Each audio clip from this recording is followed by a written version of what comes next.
All right, good morning, everyone. Today, we're going to be going over the seller consultation kit, things that you should be putting together now, especially for the law changes that are coming January 1st.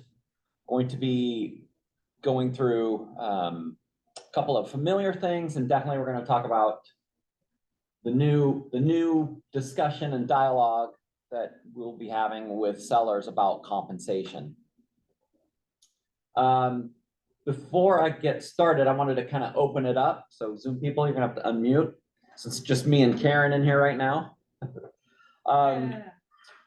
What has your conversations looked like in the recent weeks with the news about the lawsuits and buyers are gonna have to pay their own commission and all these stories? Has anyone had any interactions with a seller yet about this? Or even a potential client that's maybe selling next year? Has there been any dialogue at all? I can go, Eric. Okay, thanks, Tony. No, so a couple of things, a couple of notes. Like we were at a manager meeting this morning, so a couple of things for you guys to know is one, they are revising the form just to create clarity with the laws. But I actually had a buyer's consultation on a client that was personally referred to me. I'm not taking clients on, but this one was personally referred to me. And I went through the buyer's agency consultation. So from experience, I can tell you guys, it is so much clearer to explain your position and your value. And I think if we take a positive,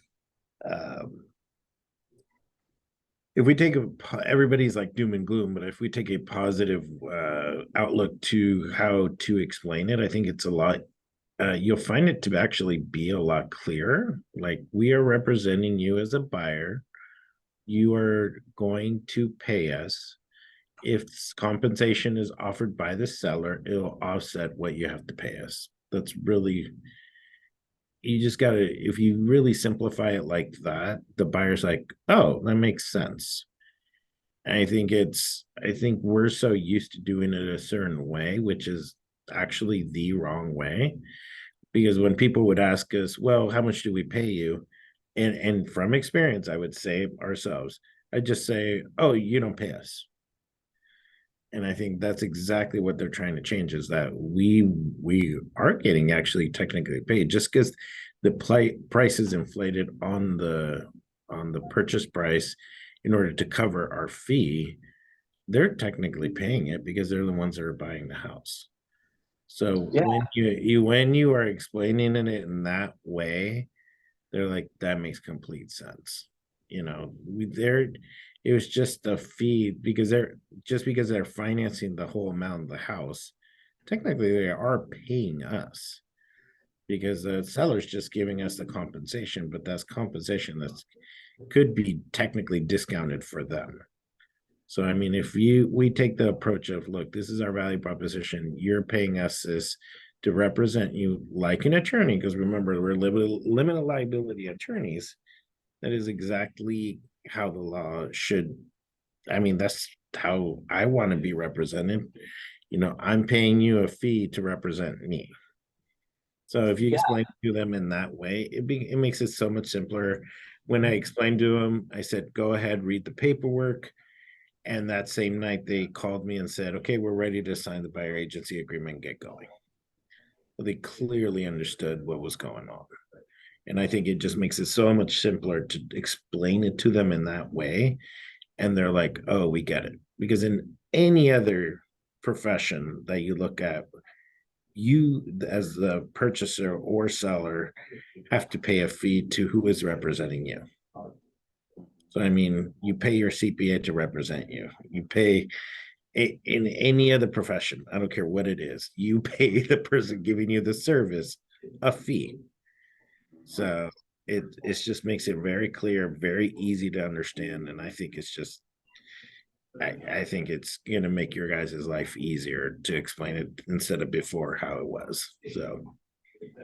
Yeah, no, so Tony's spot on. I mean, you got to remember that agency law has not changed or has not been updated since 1997. And how the old law or how things used to work is by default, you would represent who? The seller. Everyone represented the seller by default if you didn't have an agreement.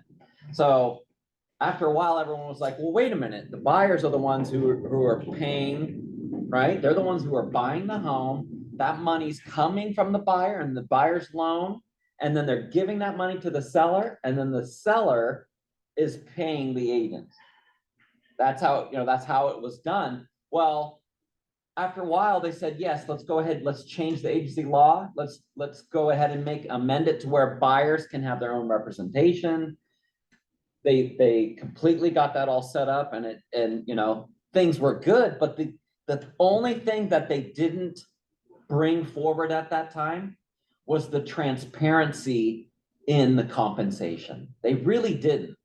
Because if you think about it, how I explained it, things still work that same way today. It's no different as far as the funds are coming from a buyer, right? If the seller's gonna sell, the buyer wants to buy, it's their funds that's funneling to the seller, and then the seller is dispersing the funds at closing to the parties.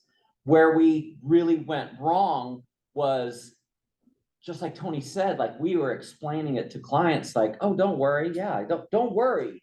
You don't pay me. That's not true. They were paying us. It's just, it was coming back from a credit from a seller, but those funds funneled and came around in circle from a buyer. So if you think of it that way, it just makes it so much clearer. Like, yeah, you're right. We should have been having dialogue with clients from the beginning that, yes, you are paying. You're paying, sellers know that when they sell and they set their price and they decide on what the compensation is going to be, they understand that that is being deducted from their net proceeds. That's part of their net proceeds. It's in there. So this is just going to put complete transparency through the whole transaction. The first thing I wanted to do today is kind of show you guys the Realtors Association's new video that they just released. And I'm going to share my screen and we're going to go watch it real quick. Oh, we had one chat. Oh, it's just AI. Okay, so let me get to our YouTube and let me hit play. Real estate transactions are the biggest purchases most people make in their lifetimes. But how do the real estate professionals who facilitate these transactions get paid for the services they provide? Let's take a closer look. First, agent compensation is always negotiable. Always. Compensation is negotiable at the outset or as agreed to by the parties at any time before the transaction closes. Second, those costs are spelled out to both buyers and sellers. As part of the written listing agreement, sellers decide what fee they are willing to pay for their agent's services and how much of that fee should go to a real estate agent who finds the buyer. Buyers are told their agent is being paid by the listing agent and how much. At closing, both sellers and buyers are reminded how much each agent is being paid and by whom. To maximize transparency, the National Association of Realtors also encourages the use of buyer representation agreements to reinforce the services they provide and explain how they expect to be paid. Third, agents usually only get paid if the home sells. For sellers, their brokers are typically paid out of the proceeds of the sale. For buyers, the listing broker pays the buyer broker's compensation, and that's a big deal. Why? Because saving for a down payment on a house is already really tough. If buyers had to pay their agents out of pocket or in advance, it would put homeownership out of reach for even more Americans. And fewer buyers means fewer people able to bid on homes that sellers are trying to sell. At the same time, sellers don't have to pay their agents unless their home sells for an acceptable price. Fourth, Because everything is negotiable, there are no standard commissions or service offerings. Real estate agents provide tremendous value. Some consumers want to do more of the work on their own, and some want their agents to do everything. Either way, agents are professionals there to help you navigate all the financial, legal, and community aspects of selling or buying a home. Like all services, real estate agent compensation varies based on service, consumer preference, and the free market, but it also fluctuates. In fact, commission rates have fallen to well below where they were in the 90s, all while real estate agent value has continued to increase. There are many different types of agents with different types of commission structures and levels. Bottom line, sellers and buyers can both utilize and compensate real estate agents as they see fit. So remember these 4 things about real estate compensation. 1, it is always negotiable. 2, costs are spelled out to buyers and sellers. 3, agents usually only get paid if a home sells. And 4, there are no standard commissions or service offerings. What does all this mean for consumers? When you go to buy or sell a home, you have choices. Choices about getting expert help or not. Choices about paying more for greater value or paying less. And choices to negotiate that pay at any time. Only realtors are members of the National Association of Realtors. Introducing. All right. So, good video. Nice explanation of most of the details of which, is true. There are some key things though in here that is not going to apply for Washington. Did you catch a couple of little things they said? Anybody? Anybody? Feel free to unmute Zoom people. Well, it says the prices are negotiable, and commissions are negotiable, or compensations negotiable at any time or always. Well, once you're under contract, once you get your listing agreement signed, no, Yeah, it's not that's- negotiable anymore. That's true. There was something else they said too. Well, and then there's about buyers. Did you hear what contract did they say is a good idea that you should Well, get a buyer's buyer? agency. Yeah, That's did you hear required. when it said? It said before closing, so that As doesn't soon work as for us. reasonable So if you're gonna share this video, just be very careful to know that you can't do it before it closes. You have to do it before you offer what? Real estate services. Broker real estate services, yeah. You just can't, you cannot be signing these agreements late. And you cannot get paid unless you have one signed. Can you imagine this scenario? And I guarantee we're going to see this in the future. Tony probably knows where I'm going.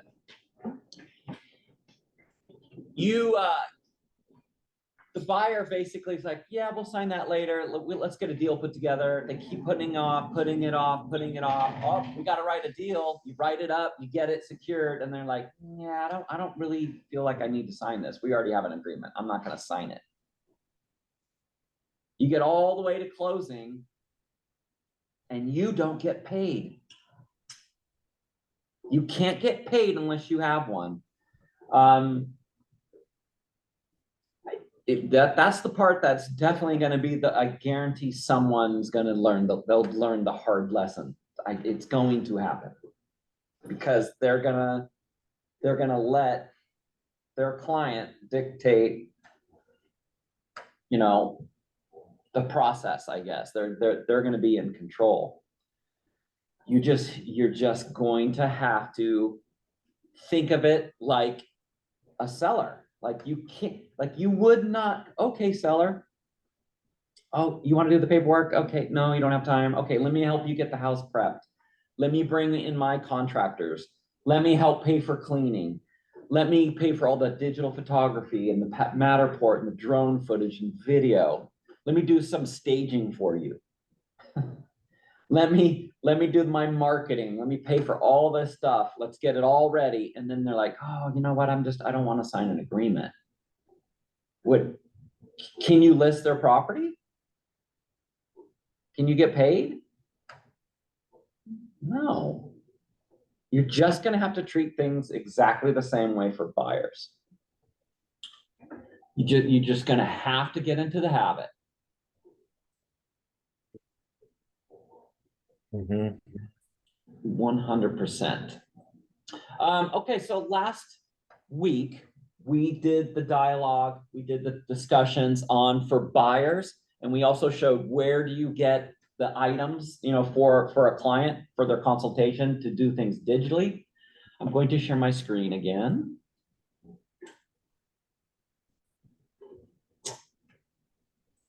I don't know why this thing's still there. That's still there. Okay, I can hide that.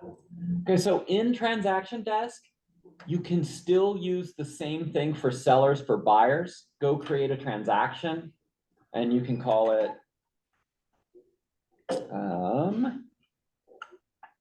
Smith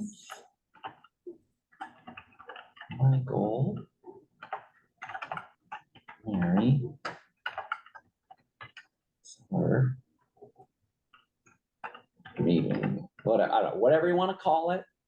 You can use the same template for buyer information package. It's like all the items are exactly the same. I could rename this and just call it client consultation package. I don't know. Does that sound better to you guys? Does that sound good?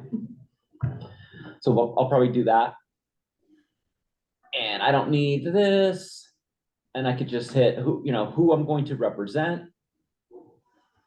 And I'll be the listing broker, whatever. We'll hit create. And then in here, I can just go straight to the form. Well, I can skip all the way through it. We can add the clients just like before. Let's see, I should have some Smiths in here. Lots of them. We'll do John L. Smith. Add. Oops, let's do buyer, I'll do seller. And at the other. Obviously, this is in Transaction Desk class. You guys need that. Please jump into our YouTube channel. And it is in there.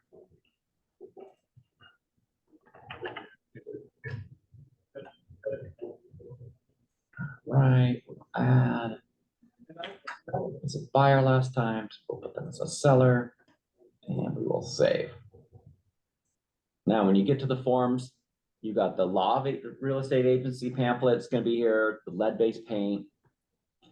Obviously, if the home's not built prior to 78, you don't need it. So you can delete it right here. Buyer's advisory in the seller's market, you don't need that. You can delete the other ones. Wire fraud, good idea to have for your seller too. That one doesn't hurt. But you can send everything through right here all at once just to make sure your clients get it. And you don't have to have them sign that, right? The only thing in this case they would be signing is the wire fraud. So if you wanted to get those out of the way, you can do that. If you wanted to just do this in a package with all your listing agreements, you can do that as well. If you're going to meet face to face, how are you going to handle that? You're meeting face to face with the seller. What are you bringing? What's in your kit? We bring our black box. You bring your black box. What are you leaving for them? Usually leave our listing book. So you leave the listing book. But are you giving them the agency law pamphlet then? When do you give? No, we usually give that after the initial consultation and they've expressed that they want to work with us, then I will send them through Transaction Desk. I'll send them the 1A and the law of agency agreement. So you're law of agency and the legal description. Those are 3 things. Yeah, those are the 3 things that I include. 22K maybe? No, not yet. Not yet. I none don't of do that until you do the until 1A later, or until- Form 1 input. Yeah, I do that later. So just those 3, I get them to sign the 1A, Yep. initial the legal, because the 1A requires the legal. And then I include the love agency agreement and a seller cost sheet, just an estimate that we have put together. Yep. Which breaks down the costs of selling with, you know, here are our compensation. Yep. That you've agreed to in the 1A, and here's your half of the escrow fees and all those little line item things. So when you're at the consultation with the seller in your meeting discussing and compensation comes up, Mhm. what does that dialogue look like? Well, we have a custom listing book, and so we have a page in there that has those estimate of the seller costs. And so we say, this is what we charge. Yep. We, this is a compensation for us as a listing agent, and then this is the amount that we offer to the agent who brings the buyer. That's kind of how Josh usually phrases it. Okay, so come January, we really got to change the way we have this dialogue with our sellers. Has anyone been thinking about that at all? Eric? So, yes, Tony. All right, so again, going back to my experiment with this same client that we were talking about earlier. So this is how I personally did it. I did go over the exclusive buyer agency agreement then and there. I did bring up the lead paint, the buyer, the fraud alert, all the disclosures, right? So I made that into a package and gave them physically everything. And then I went and e-signed them the buyer exclusive agency agreement separately. So they signed it that evening. And then how I packaged up the wire fraud, the lead paint, and all that, I packaged it all together because it gives you a proof of receipt. So although they were only signing off the wire fraud alert, I made that a separate package. And then I made the exclusive buyer agency agreement a separate form. So even when you're uploading it into SkySlip or whoever is your transaction coordinator, they can separate it out instead of having it all in one singular form. But I definitely went over the buyer's agency agreement with them first. Actually, I personally just got it out of the way. I actually did it. I front faced it and did it first, which was very different than how traditionally I was ever taught or ever had done it beforehand. So, because it opened up the conversation to what my value proposition was. And so, I went through it, saying this is my value proposition and this is what the fee is, what it is, and how it's set up. So it actually went pretty smooth because it actually made the rest of the conversation a lot lighter. So that's how I personally did it. But that's just my 2 cents. That's good. Okay, so for sellers, I know that traditionally, I think that, some brokers will do this, and I've done this before too. I've explained to them that, this is what I charge. I charge X, whatever it may be, $3,000, or whatever it is. I charge X for my services. We need to decide what to offer for buyer compensation, if you want to offer any at all. If you do not, you have to understand that there's a process that the buyer can decide that they can eliminate even looking at houses that do not offer compensation. Because we know that it's expensive to buy.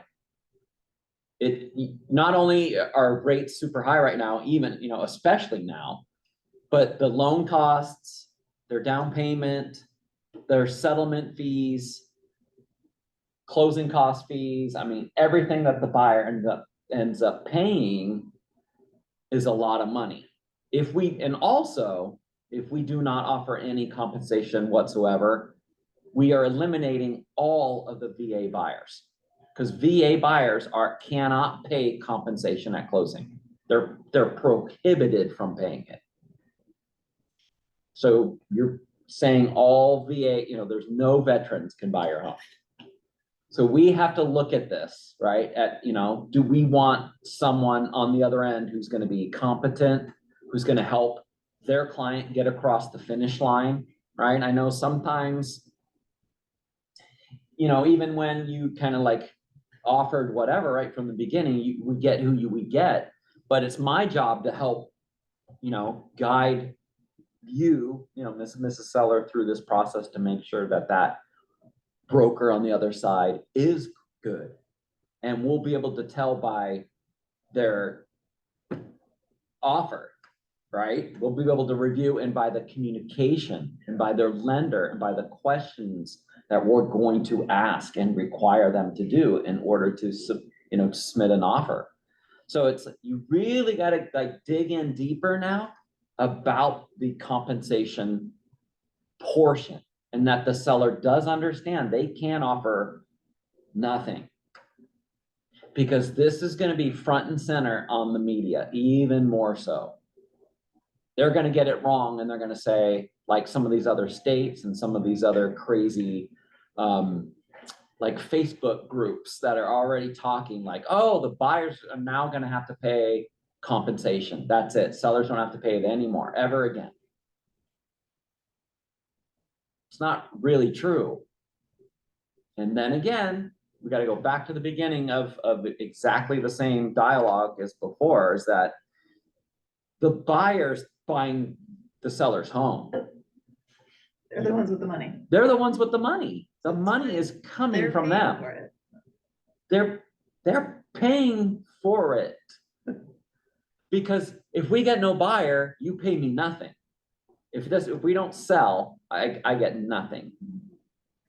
And we could be working on this for months, right? So I don't know, is anyone else had any ideas about the dialogue? I know one other broker too will pull all of the comps and they'll print out all the printouts and they'll show them how much the compensation all their neighbors did. So I just did this for a seller just to see in case, when we have the dialogue. I didn't even have to. They just said, oh no, we want to offer this. They literally said it even before I could even show them evidence. But after like 27 listings or 28 listings total, there were 2 of them that had 2%. You mean 2,000? Gotcha. You cut me. Oh, good one. Yeah, how can I do this? Oh, what do I win for Two. You get the free lunch. 2 were $2,000. Like 19 were $2,500. Like 4 or 5 were, yeah, 3,000. And there were 2 $4,000. So it was very spread out. And it was like all mixed of as far as like conditions of the properties, all the different types of brokerages. I was trying to pinpoint and go, okay, what were the firms? Were there firms like a part of this, whatever? But, I will say that the ones that were $2,000 were definitely not a traditional brokerage firm. They were a unique, boutique one? huh? Like a boutique one, you mean? No, they were, it was a very small, how do I say this? A very small independent firm with like 7 or 10 brokers in it. So That's just, very polite. yes, that's the best way I could say it. A boutique firm. A boutique. All right, so dialogue has got to come up. You're just gonna have to get into the process of explaining it when you're with the sellers. And it has always been this way. It really has. Prior to 2019, it was $1. So we've already been, for over almost 4 years, or it has been 4 years. We're already been doing, working on this. Our MLS has already been putting the transparency into the transaction. So it's already been going. So it's just now we need to make sure we're putting the dialogue in it. Has anyone else? Gavin, you guys just talked with sellers this last week, didn't you? No, with the buyers. Buyers. Okay, have you had are you guys starting to have or dialogue and conversations about compensation and how things are working? Is anyone like asking you guys questions about, I hear buyers are gonna have to pay all the compensation now? Not for us. No. I did start to kind of mention the buyer brokerage agreement Oh, okay, coming up for a couple new buyers that we have, because they're not even to the pre-approval yet. yeah, So they're probably not gonna get there, I mean, maybe in the next month, but let them know, like, hey, come January, it's gonna be a thing, no matter who you work with. It's gonna be a thing, so just heads up. okay. I mean, yeah, just starting to mention it now is a good idea. I still have yet to see a broker do a really good video yet. It's really shocking me, like putting it out to their database. We're like less than a month and a half away. No one has done a video yet. Has anyone seen a good video yet about explaining this? I haven't. No one, no. Yeah. I don't know. I haven't seen one yet. All right. Our new guides are available. They're actually in my desk. So if you go into your my desk in the John Scott Library, go to marketing. Let's see if I can find it again. Let's see. I'm gonna go down to, what is it? There's buyer presentation, where's sellers? Listing. Oh, there it is. All right. And I don't know if they put it in this one. Seller presentation resources.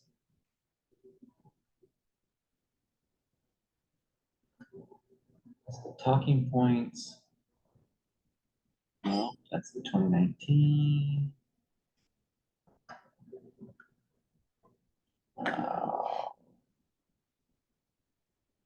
Were there two listing launch? Let's see if it's this one. I was hoping they would call it.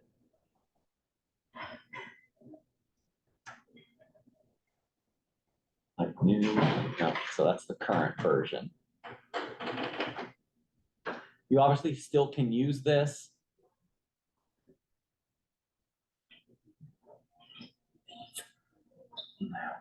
Try again. Actually, I'm gonna go here and we'll go seller guide.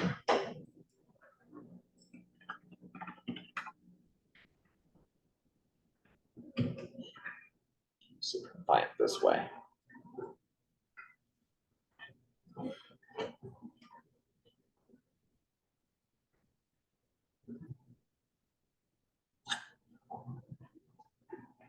I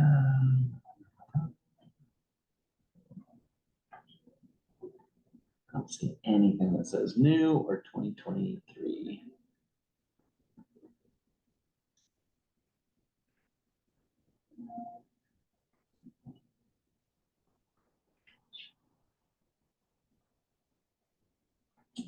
That's the Spanish version.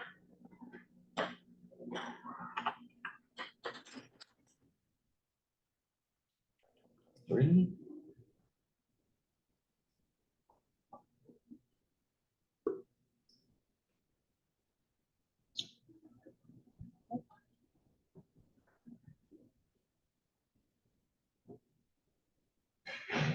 No, I do not see it. All right, well, we'll just go ahead and use the old version for now, but the new one is supposed to be in there.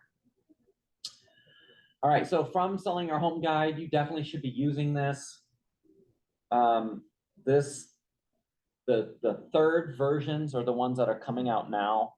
They're going to be on Bear Printing very soon. Supposedly this week, they should be on there. You can start ordering and customizing the inside pages with your photo and your information. So those will be started. Did you guys get to look at the new ones yet? Did you look at those? No, I only saw it. Is it video? Was just the. It was in the, it was at our convention, the Yeah. virtual Yeah, convention. that's what I said. Yeah, they just showed it then. You absolutely should be using this. I think one of the probably best value propositions we have is some of these types of tools and kits that are just done and ready. A lot of times, people try to, make their own and kind of get stuck in the weeds on just trying to figure out like, oh, I need to make it all mine and whatever. It's like, it's already done for you. This is plug and play. You can just use this to go through and sit down with the seller and easily explain the entire process. There are 5 rights to making a sale: the house right, yard right, marketing right, the right price, and of course, the right broker associate you choose to hire. Right? The home's got to be market ready day one. There's only one first impression. We're going to have to stage, clean, and declutter.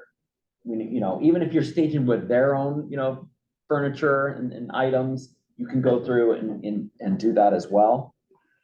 The power of professional photography.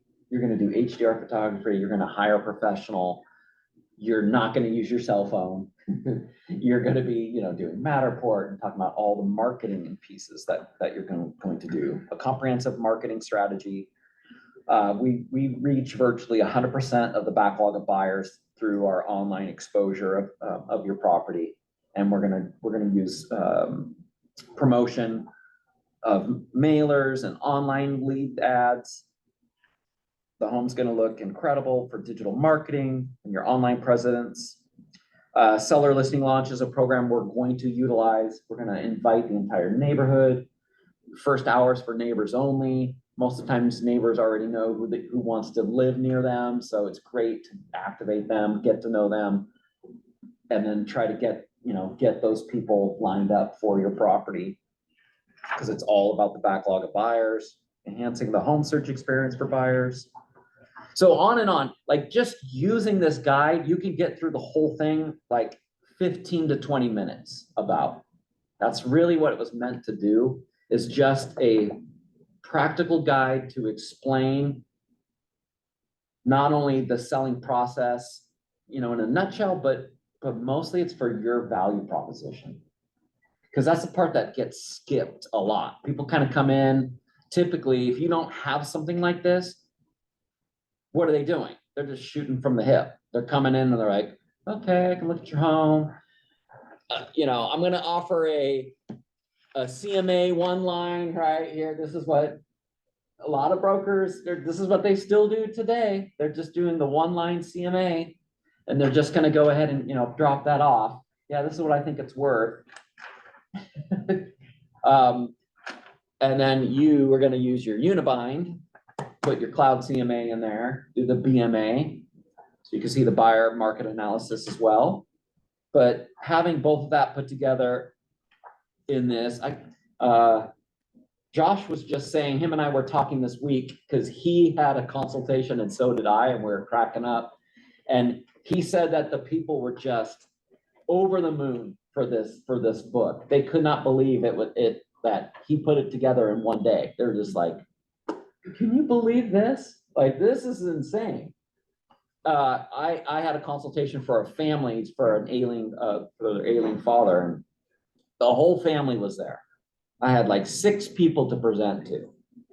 So when I gave this out, one of the family members, like I think it was Aunt, she said, she's like, I've sold 7 or 8 houses now, and none of the agents have ever given me anything remotely this nice. Like, this is insane. She's like, I can't believe you had this made for us. So stuff like that will leave a lasting impression, and it's just going to set you way above on a whole nother level to your competition. When will those be available again? We got some.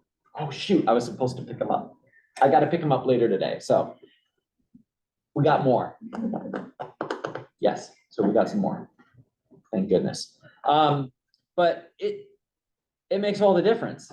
I mean, completely worth it. You spend the what, $8, $9, $10, $10, I think. something like that, whatever. Color copies on the nice flyer paper on the inside, right? Find it right here.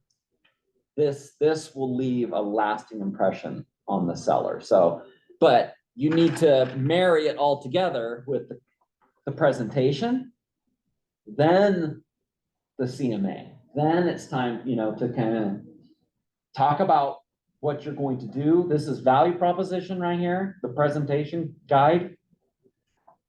This is where obviously the, you know, the discovery phase of what you found out about the property, what the, you know, the hyperlocal market, like that is where it's gonna come together. We do this in 2 visits. Yeah, oh, So the black box is visit number 1. yep, Now we've seen the house, yep.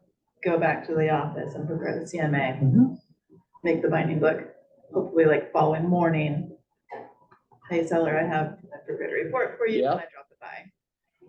And then drop it in person. Yeah,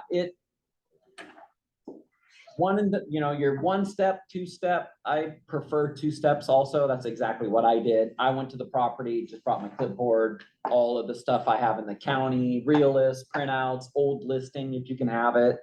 Just going through the house and I just walked the property and I explained to them like I've got to come to the property first, see it firsthand. I'll be able to give you some, you know, ideas about, you know, things that probably a good idea to, you know, to fix up and declutter, you know, the 3Ds, declutter, depersonalize, and defunct. If there's any, you know, bad smells, you got to start figuring that out. So I do that first, and then I say, okay, now that I see the home, I'm gonna go back. Now I can do a full comparative market analysis. And then I'll be back and then I do them both together. That's just me. But whatever works for you, definitely. I mean, sometimes you gotta do a 1 step. It all depends on the situation. You know, sometimes it's too fast and you won't get that kind of time. But if you do a good job about explaining the fact that you need, you know, I really need to see the house first to give you a, you know, an honest opinion on its value. If someone's looking at it online and they're giving you a value, that's like Zillow. They already do that. They're not looking at it and giving, you know, being able to walk and have dialogue about what's been done in the house and any issues. And so, does anyone do it differently? Tony, how do you do it? So I mean, I kind of pretty much do it the way you just explained it. I mean, I really just go through the value proposition always. I use, in my personal opinion, I usually had, you know, a pre-done script. I use this more as a reference, talking points. So just to not sound overly scripted, I usually use it more of a talking point, and Totally. as opposed to you know, reading through it side by side. So I always start off with one key point that I would say is I always typically start off with asking him, is there something you want to talk about first, or is there a question that's outstanding for you? And so usually, like you said earlier, the pricing always comes up. So you want to talk to, you just want to address the one thing that they have on their mind, the 1 or 2 things they have on their mind first. And so that's typically how I start the conversation, and then lead into going through our value proposition, which is, you know, all of this. So Right on. yeah, so I mean, those are just kind of a couple of key things that you guys can remember. Is sometimes the client has this question that's just bugging them. Make sure you answer that first, and then that sometimes opens up the dialogue to go right into this, and it makes it the transition really easy. So, my 2 cents. No, that's good. That was about 5 cents at least. You know, how these presentations, it's really important to say this, and I try to bring this up every single time because I want you guys to think about this. So how these presentations even got started was through our relocation program. Lennox was having a discussion with Barry, the president at the time for Relo, and said, hey, Barry, what's our closing ratios right now? And essentially what he was asking him was, you know, when a John L. Scott broker, bless you, when a John L. Scott broker and like a Remax broker or Windermere or Keller Williams or whoever, Coldwell Banker, whenever the two went to compete for the listing, who won? You know, what was our closing ratio? Because in relocation, they always have to have two bids from different companies, one from, you know, each from a different company. So they had to, you know, compete. So Barry goes, oh, Lennox, we're in between a 54 and 56% ratio. And he's all happy about it. And Lennox was puzzled, like, that's not that good. What are you talking about? I mean, if you got the appointment through Relo, you already have a 50-50 shot, don't you? It's either you're gonna get the listing or you don't. And Barry's like, well, yes, I mean, that's true, but see, through relocation, their measurement was if you're above the, you know, the 54% at all, or 52%, you're doing well. That means you're actually closing, because a lot of times they reverse, they don't take the, because it counts even if they reverse it, and they don't even get a chance to compete. I don't know, that's how it's explained somehow. And so I was like, well, why isn't it higher? Like, let's look at this, actually. Really, we should be aiming for 100%. You know, why is it, to me, it's low. And to his point, it really is. So they started looking at presentations and like, you know, okay, top listing brokers, bring me your presentation. I want to see your consultation. Like, what do you present to the sellers in order to win this listing?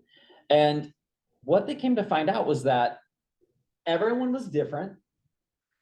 Some were like way too short, some were like way too long, and it just was a mixed bag, right?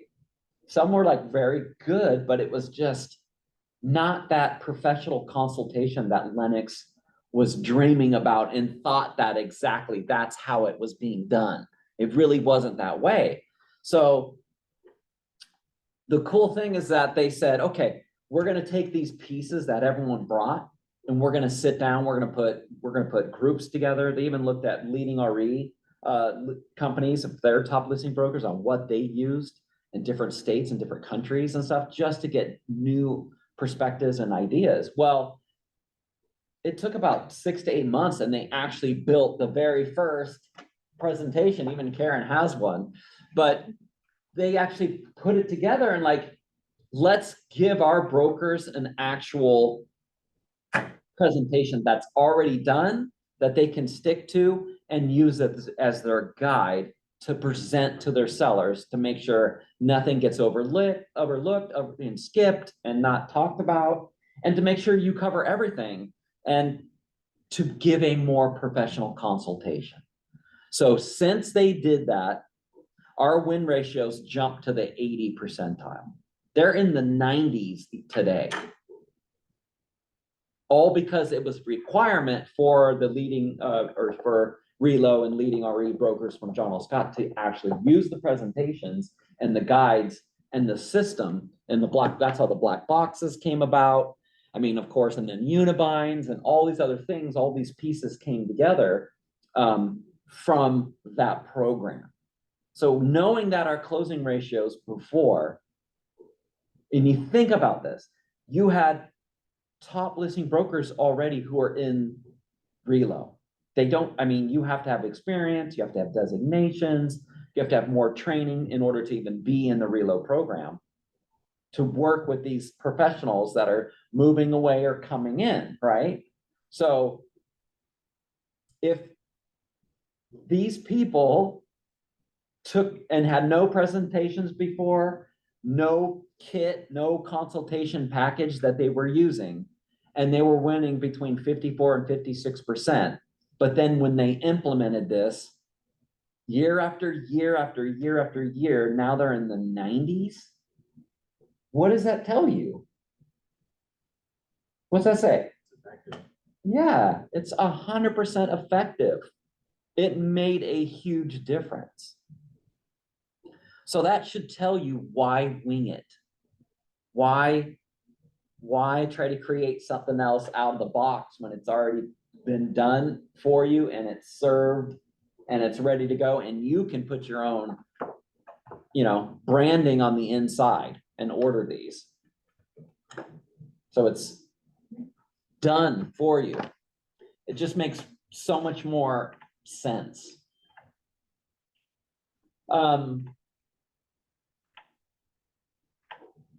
Questions? We only got about 8 minutes left.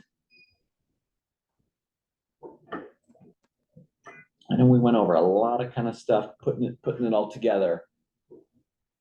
Hopefully this gives you some ideas and some things to think about if you haven't been using this yet.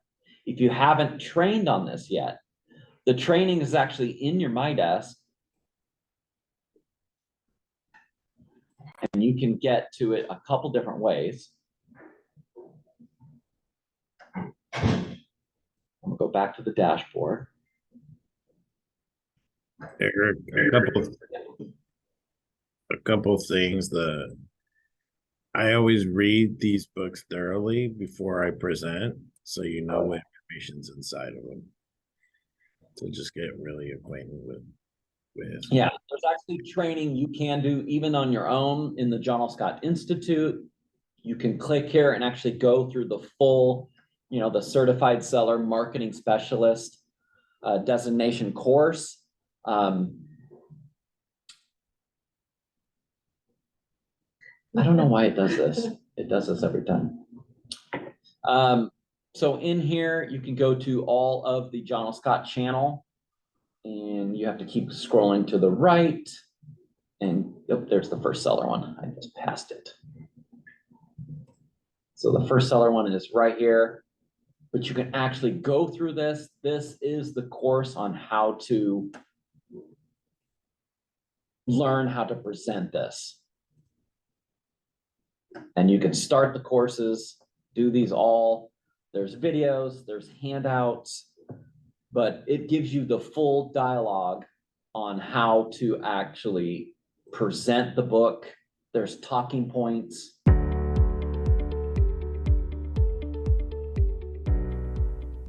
Whether you prefer to do a one-step or a two-step listing presentation, we encourage you to allow your seller to preview the John L. Scott Selling Your Home Marketing and Pricing Strategies before your listing presentation.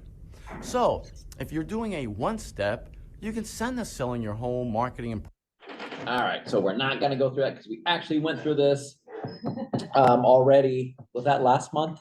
I believe so.